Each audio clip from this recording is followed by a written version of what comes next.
अस्सलाम वालेकुम students. I hope आप सब अच्छे से होंगे। स्टूडेंट्स, जैसा कि आप सबको पता है, हम क्लास 7th का साइंस पढ़ रहे हैं, जिसमें हम आज एक नया चैप्टर स्टार्ट करेंगे जिसका नाम है सॉइल। इससे पहले हमने ऑलमोस्ट 6-7 यूनिट्स कंप्लीट किए। आज हम एक नया चैप्टर पढ़ेंगे जिसका नाम है सॉइल। अब सॉइल क्या होती है वो हम आगे देखेंगे इस चैप्टर में। अब सेशन प्लान अगर हम देखेंगे, मीन्स के हमें कौन कौन सा टॉपिक इस यूनिट में स्टडी करना है। सॉइल टीमिंग विथ लाइफ को हमने स्टडी करना है, सॉइल टाइप को स्टडी करना है, प्रॉपर्टीज़ ऑफ सॉइल को स्टडी करना है, मॉइस्चर इन सॉइल को स्टडी करना है, एब्जॉर्बिटेशन ऑफ वाटर बाय सॉइल को स्टडी करना है, एंड सॉइल एंड क्रॉप्स को हमने एक एक करके स्टडी करना है। सबसे पहले हम देखेंगे व्हाट इज सॉइल। सॉइल क्या होती है? What is soil? If we see the definition of soil, that is soil is a mixture of many things, particles of rocks, different microorganisms and organisms plus humus and nutrients are found in soil.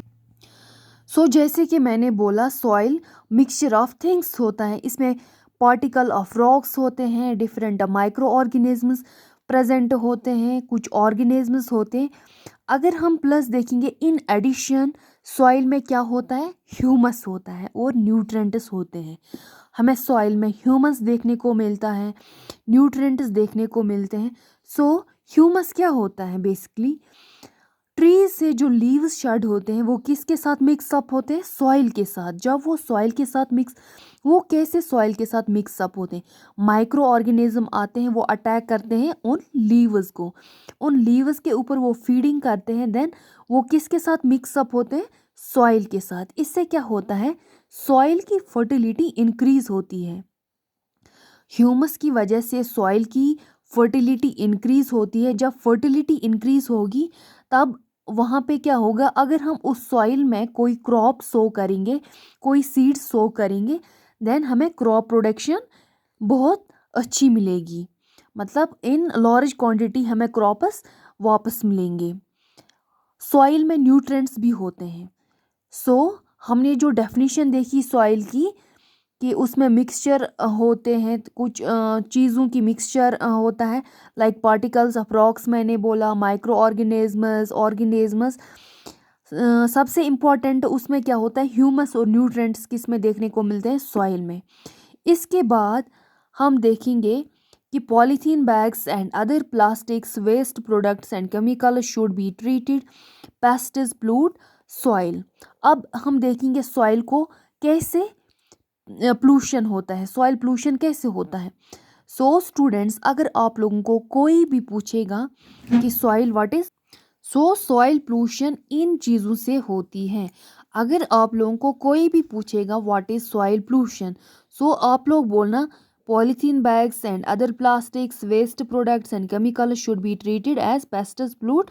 ये सारे क्या soil को pollute करते हैं। अगर हम polythene bags को directly soil में डंप करेंगे, पॉलीथीन बैग्स तो डिकम्पोज नहीं होते हैं, उससे क्या हमारी सॉइल प्लूट होती है। या हम प्लास्टिक्स को ऐसे डायरेक्टली फेंक देते हैं सॉइल में, उससे भी क्या हमारी सॉइल प्लूट होती है।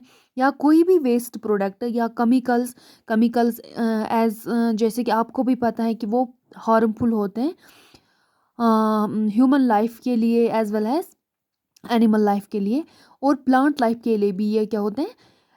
Harmful. Chemical should be treated pesticides pollute soil. अगर हम सॉइल पेस्टिसाइड्स को डायरेक्टली सॉइल में फेंक देते हैं तो उससे क्या होगा? हमारी जो सॉइल है वो क्या होगी? प्लूट, उससे सॉइल पोल्यूशन होगा।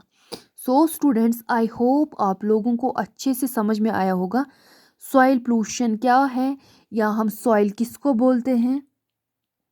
आई होप आप लोगों को ये सारा अच्छे से समझ में आया है, अच्छे से समझ में आया होगा। स्टूडेंट्स, इसके बाद का जो हमारा टॉपिक है that is about soil profile. अब हम देखेंगे सॉइल प्रोफाइल क्या होती है।